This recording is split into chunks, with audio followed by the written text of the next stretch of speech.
Esto es Ándale, para que sepas. Un programa feminista hecho para todas y todos, que difunde los derechos sexuales y reproductivos. Podrás encontrar información, la opinión de expertas y expertos, todo sobre tus derechos y cómo exigirlos. Acompáñanos todos los lunes en punto de la 1 de la tarde por Canal 10.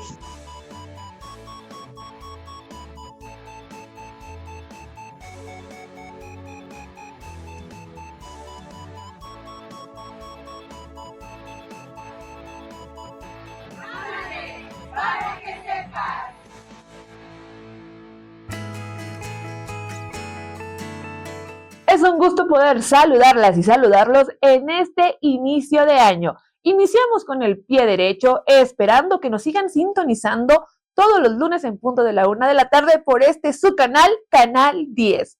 El día de hoy les presentaré una recopilación de los programas que hemos visto a lo largo del año 2025, por lo cual las y los invito a que se queden conmigo. Mi nombre es Azori Domínguez y de esta manera comenzamos. Hola, ¿qué tal? Las mujeres hemos avanzado. Hoy hay más leyes que nos protegen y estamos empoderadas, lo que nos permite defender nuestros derechos. Estas nuevas mujeres requerimos nuevos hombres y para ello es necesario que estos practiquen las masculinidades positivas. Las nuevas masculinidades o masculinidades positivas son actitudes de los hombres que fomentan el respeto, la igualdad y la empatía. Y esto tiende a terminar con los estereotipos del machismo. Y es importante porque ayuda a prevenir la violencia contra las mujeres, mejora la salud mental de los hombres y contribuye a construir relaciones más sanas y sociedades más justas. Las masculinidades positivas son la expresión masculina que promueve relaciones sanas sin violencia ni subordinación. Reconoce la igualdad. Ellos expresan emociones sin miedo a ser juzgados. Participan en el cuidado de hijas e hijos. Realizan tareas del hogar y no llevan a cabo prácticas como el control, la agresión, la homofobia o la represión emocional. En concreto, las masculinidades positivas implican un padre que participa activamente en la crianza, no como ayuda. Es un hombre, además, que habla de sus emociones con sus amigos sin miedo y que cuestiona los privilegios de género y lucha por una sociedad más equitativa. Él es un líder que resuelve conflictos sin violencia y promueve el respeto. Gracias, las espero y los espero la próxima semana. No podemos continuar sin antes agradecer a nuestros patrocinadores, como lo es al Instituto de Educación y Cultura Alejandría, a la Asociación Civil de Si Hay Mujeres en Durango y a Fondo Semillas. Recordarles que este programa es grabado por alumnas y egresadas del instituto. Como siempre, la licenciada nos deja información que es de suma trascendencia. Bueno, chicas, pues vamos a empezar con el tema de los derechos humanos, que es joven. Es un tema joven. La fecha es de 1948, entonces estamos hablando que son 60 y tantos años. Entonces, la humanidad es extensa a lo largo del tiempo, de la historia. Hay civilizaciones muy, muy, muy antiguas y hablar de derechos humanos en 60 años es decir que es un tema que está siendo explotado y actualmente muy visibilizado. Bueno, nace el 10 de diciembre de 1948, decretado por las Naciones Unidas en París. Y a partir de ahí ha habido una serie de movimientos, de declaratorias, de tratados internacionales. Pero bueno, vayamos dando paso a abrir el tema ¿Qué son los derechos humanos desde la mirada femenina? Alexa, ¿qué nos podrías compartir a mí y al público que nos acompaña? Cuando hablamos de los derechos humanos desde la mirada femenina, nos referimos a verlos no solo como un principio universal, sino como una garantía para que se le apliquen a todas y todos, especialmente poniendo cierto énfasis en las mujeres, ¿no? Y entonces viene a la mesa el concepto perspectiva de género. Yo lo he visto mucho en redes sociales, me gusta bastante cómo ejemplifican este concepto con unos lentecitos que tú te los pones y entonces puedes ver y reconocer que tanto hombres, mujeres como otras identidades no vivimos la misma realidad. Por lo tanto, no se aplican los derechos de la misma manera en cada uno de nosotras y nosotros. Aplicar los derechos humanos con género nos permite ver estas diferencias de las diferentes realidades que vivimos y no dividirlos, sino garantizar un Estado de Derecho para todas y todos nosotros. Es muy importante identificar las desigualdades estructurales que se viven en la sociedad para que de esta manera podamos transformar leyes, instituciones y políticas públicas que permitan garantizar justicia para todas y todos, ¿no? Sobre todo, esto que mencionas de los lentes es bien importante, porque pareciera que derechos humanos, igual para ti, igual para mí, y tú tienes derecho a educación, tú tienes derecho a educación, yo también tengo derecho a educación, pero tú naciste en una zona marginal de la ciudad, yo vivo a lo mejor en una zona donde tengo acceso a educación, pero resulta que ella puede acceder a una escuela que tiene a lo mejor un mejor nivel académico, el mismo derecho, distintas realidades, ¿no? Y luego aparte, eres mujer, eres hombre, qué edad tienes, incluso pareciera absurdo, ¿verdad? Pero hasta el tema de la discriminación, aún en nuestro mismo país, si perteneces a una situación de comunidad indígena, entonces ya si tu tez es un poco más morenita, este asunto de que es el mismo derecho para todos, pero no todos ni todas la vivimos de la misma forma.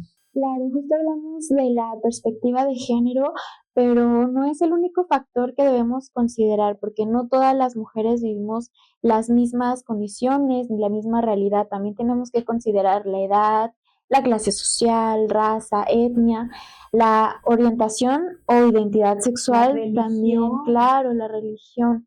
Todos estos puntos que muchas veces no volteamos a ver. Y es que decimos, bueno, todas y todos somos iguales, claro, pero no todas y no todos vivimos la misma realidad. Y es muy importante voltear a ver a cada sector de la población y poner cierto énfasis, empatizar y hacer un análisis socioeconómico para poder transformar estas leyes y garantizar un Estado de Derecho. Javier, ¿nos puedes comentar de dónde eres originario y por qué migraste? Y claro, yo soy originario de aquí de la ciudad de Durango y pues yo emigré para Estados Unidos, a la ciudad de Denver, Colorado, y pues me fui buscando una mejor calidad de vida para mi familia y pues para mí. ¿Cuánto tiempo estuviste allá? Yo estuve allá 7 años. 7 años. Sí. ¿Y cómo fue el proceso? ¿Te fuiste cómo? ¿Cómo fue? Bueno, yo para empezar tramité la visa y me la dieron por 10 años. Entonces, para irme no tuve ningún problema.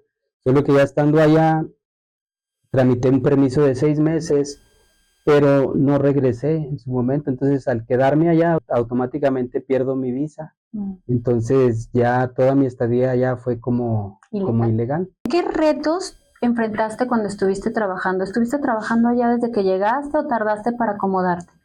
Sí, claro, pues fueron muchos retos porque, para empezar, sí tenía familia, pero ya estando allá es muy difícil porque la familia, pues, te cierra puertas, ¿verdad? La misma familia, entonces batalla uno mucho. En mi caso, pues empecé a trabajar en construcción y viviendo con conocidos que iba pues conociendo ahí en el mismo trayecto, en los trabajos.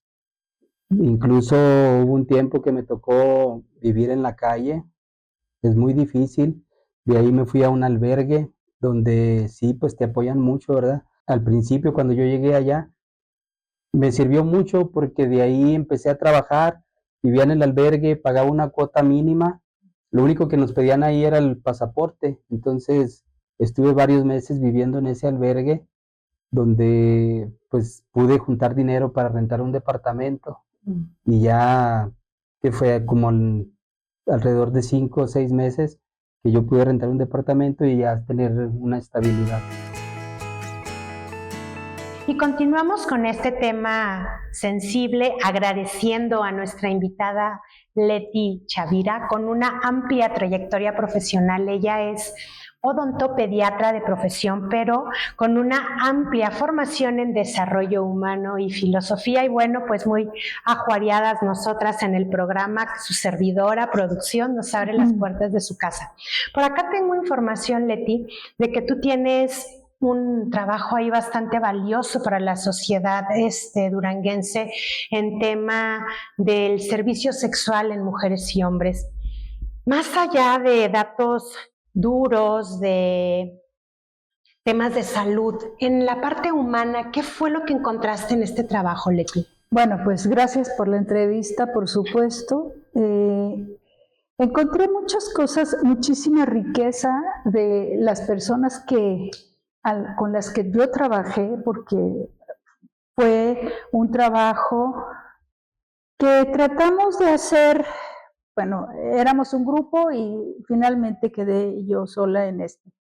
Entonces fue un trabajo de conocer perfectamente bien cómo están trabajando hombres y mujeres, porque no nada más son mujeres, y cuáles eran todos sus obstáculos, cuáles eran sus grandes dolores también, ¿no? Y cuáles eran los satisfactores, por cierto, muy pocos, ¿verdad? A excepción de lo remunerado, porque ellas prestaban un servicio sexual. Pero, sin embargo, fue una de las cosas más, no importantes, pero sí trascendentales en mi vida para entender que hay muchas injusticias en esa parte, ¿no? Hay injusticias y tenemos el grave problema también de la educación en esas mujeres y en esos hombres, porque ahí también tuvimos ese privilegio de conocer a muchísimos hombres también que se dedicaban al sexo servicio. Entonces, eso fue principalmente algo que me motivó y me dije, la realidad es más fuerte de lo que aparentemente podemos conocer. Y sobre todo yo lo veo, incluso pues tú puedes ver una película, pero realmente la película siempre se quedará corta ante la realidad de estas personas. En la parte como emocional, ¿qué viste ahí? Muy fuerte. Yo hacía como te explicaba, hice talleres continuos de autoestima, ¿no? Entonces era tan difícil que ellas reconocieran lo valiosa que eran como personas, como seres humanos, ¿no? No deja tú por su trabajo, sino su trabajo era su identidad. Y eso era algo que tenía que yo trabajar y luchar para que no, porque ese era un trabajo muy denigrado, muy criticado, pero bueno, ellas necesitaban trabajar para sacar a su familia adelante. La mayoría eran mujeres y hombres solos y a veces tenían hijos, entonces tenían que sacar a la familia adelante. Entonces, no nada más eso fue lo que causaba estos impactos, porque, como te digo, en esos cursos yo les decía, a ver, dime, ¿qué tienes bonito tú como persona? Y las chicas, no, pues nada. Y luego las ponía a trabajar dos mujeres o hombre y mujer, y reconócele en la otra, ¿qué le ves? ¿Qué crees que tiene bonito? ¿No? Entonces, a la hora que le decían, ay, tienes ojos bonitos, oye, qué pelo, es que no lo creían. O sea, tenía tan devaluada la imagen, porque eran más otra imagen que estaban cargando a cuesta, y pues cómo ellas iban a tratar de tener otra calidad de vida, pues si se sentía nada, ¿no? Y la sociedad la juzgaba muy fuerte, ¿no? Leti, ¿qué mensaje le mandarías a hombres y mujeres en Durango que luego, cuando no conocemos un tema, cuando cuando somos ignorantes, tendemos a rechazar, nos da miedo, lo repelemos, y entonces es cuando tenemos estas conductas discriminatorias hacia las personas? Claro, bueno, en primer lugar, que se den la oportunidad, o sea, de entender que estamos llenos de prejuicios. El pre, el antes y un juicio. La mayoría de las personas no tenemos idea de veras lo que es estar en los zapatos de todas esas personas. 1. Número 2, que ellas muchas de ellas, y eso es tremendo, muchas de ellas era por tradición familiar. O sea, eso es otra cosa y es otro estigma también, ¿no? Porque las madres, las abuelas, las hermanas se dedicaban. Entonces, claro, es lo único que conocían. Es lo único que conocían. ¿Y qué podemos nosotros hacer? Incluso en uno de los talleres que también al que yo asistí, vino una extraordinaria psicóloga y era antropóloga también, entonces era muy completa, que decía que desde la palabra, y ustedes la conocen también como yo, tendríamos que, como sociedad, alejarla de nuestro vocabulario. Esas 4 letras no deben de existir. Debería de ser como es un trabajo. Que no estemos de acuerdo de todo, es desde ahí, desde nuestro prejuicio. Pero son trabajadoras sexuales, hombres y mujeres. Leti, agradecerte agradecerte el espacio, agradecerte tu testimonio y bueno, invitar a hombres y mujeres a que se acerquen a Leti porque tiene unas propuestas bastante interesantes y creo que podrían hacer un súper trabajo. Continuamos. Gracias, chicas de producción. Yo soy Ale Bermúdez. Diana, ¿qué desafíos enfrentan estas personas? Bueno, son muchos los desafíos que enfrentan y que ya ahorita un poco más nos comentará la licenciada desde su ámbito y su experiencia profesional. De los principales, pues son los que incluso en otras enfermedades los hemos visto. La discriminación, ¿sí? El ser rechazados, el estigma social, son señalados, señaladas y sobre todo porque hay mitos alrededor, ¿verdad?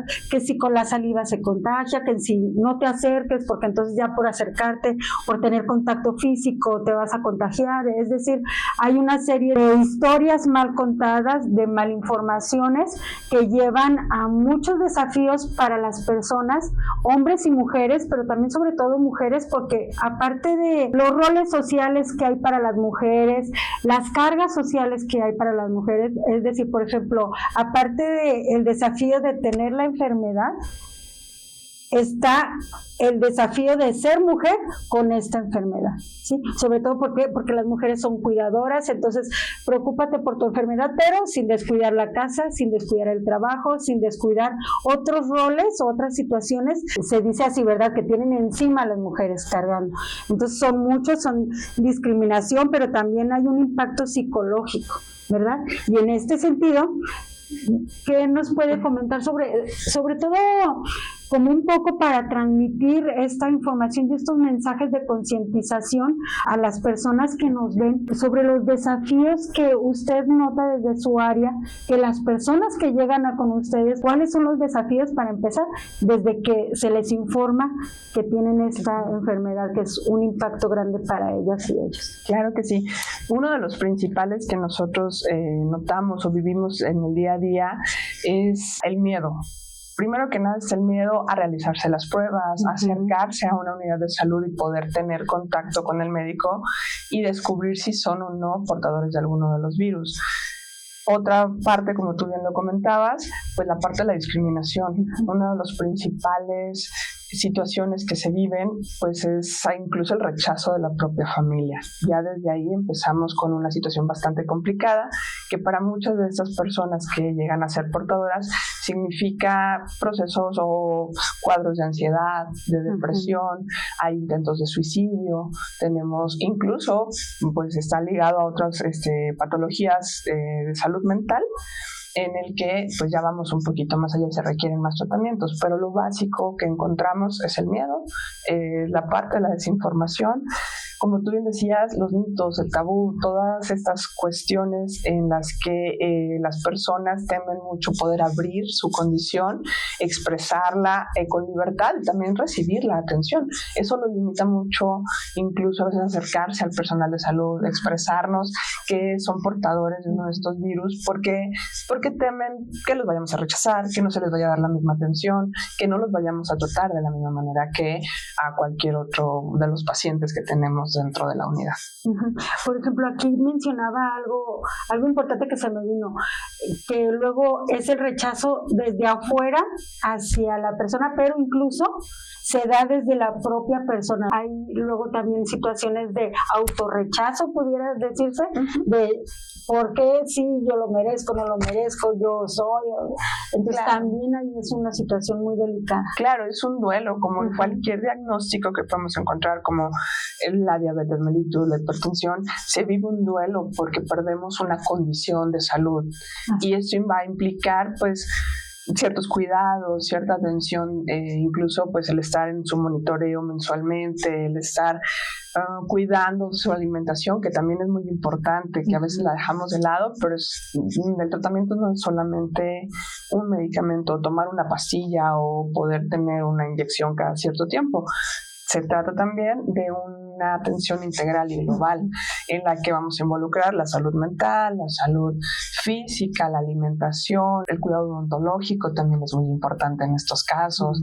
Y esto, bueno, implica a veces involucrar a otras personas en este cuidado y eso es lo que da mucho miedo, porque tendrían que expresarlo y abrirlo con otras personas.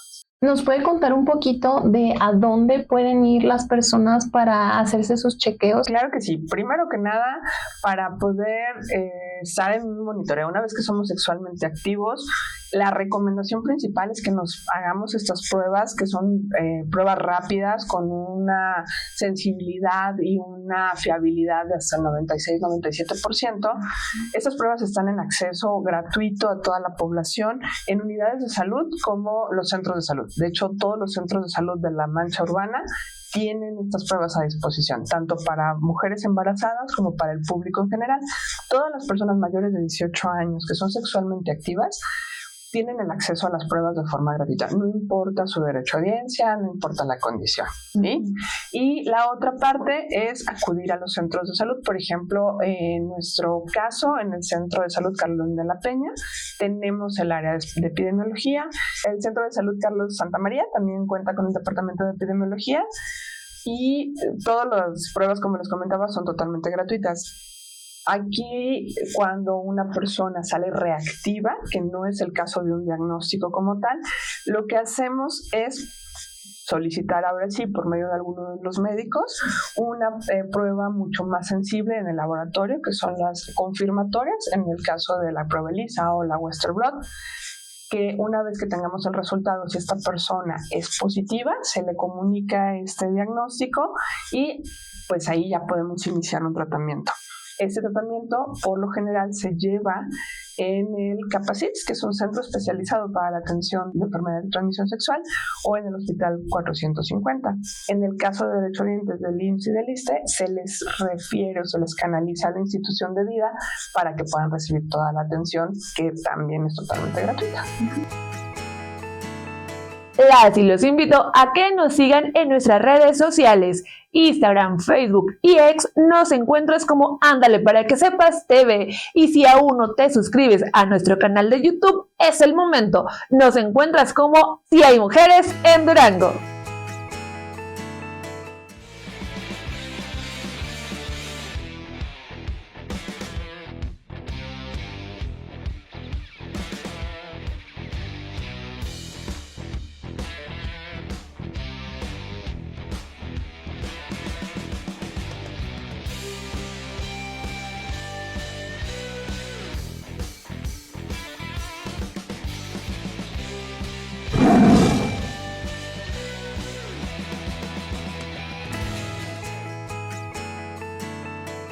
Gaby, ¿cómo esta comunidad de personas se muestra ante la sociedad? ¿Cuál es la forma en la que ellas y ellos han abanderado a través de los símbolos darse a conocer? Partiendo del hecho de que hay términos que son peyorativos, como los que nos explicaban ahorita, las definiciones más modernas están basadas en derechos humanos.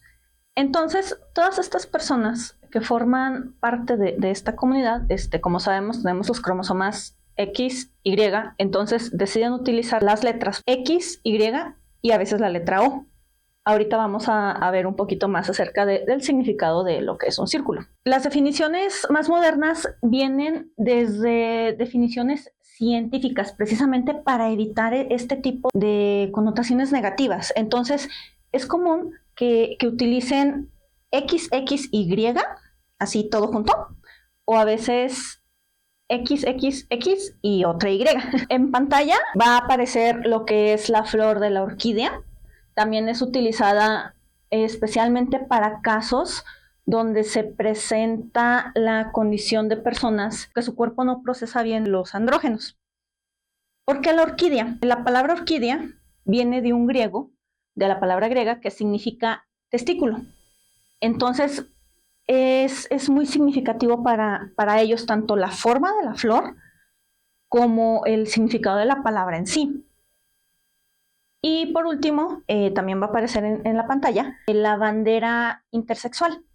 Antes se utilizaban muchos símbolos, banderas incluso pertenecientes a otras comunidades, a otras identidades, pero del 2023 para acá se genera una bandera especial para estas personas, que es de color amarillo con un círculo morado, que son colores que tradicionalmente se utilizaban para referirse a términos de hermafrodita, pero ellos los quisieron reivindicar como una manera de darse poder a sí mismos. Entonces, es un círculo limpio, íntegro, derechito, porque es lo que significa. Soy una persona íntegra y tengo potencial de mostrar lo que yo soy completamente. Estos son los símbolos que ellos utilizan. Mayoritariamente se busca que sea algo neutro, por así decirlo. Tiene que ver con el activista intersexual Morgan Carpensen, ¿no? El australiano que empieza a promover todo este tipo de símbolo para darle visibilidad a este sector de la población, porque bueno, la ONU tiene registros que es el 1.7%, pero pues en realidad no hay un registro porque como lo comentamos al principio, pues hay ocasiones en que se hacen personas adultas y adultos y no sabían, ¿no? El tema creo que de los símbolos va buscando dejar un mensaje y definitivamente tiene que ver con la integridad y la independencia corporal. Entonces creo que para ahondar un poquito en este tema es importante legislar, es importante que las instituciones intervengan, es importante que sigamos protocolos, es importante que exista una linealidad para poderle ir dando un poquito de orden a este tipo de situación. ¿Qué les pareció esta recopilación que les acabamos de presentar? Espero que sea de suma importancia y que nos sigan sintonizando. Recuerden que nos vemos el próximo lunes en punto de la 1 de la tarde. Mi nombre es Azori Domínguez. Hasta la próxima.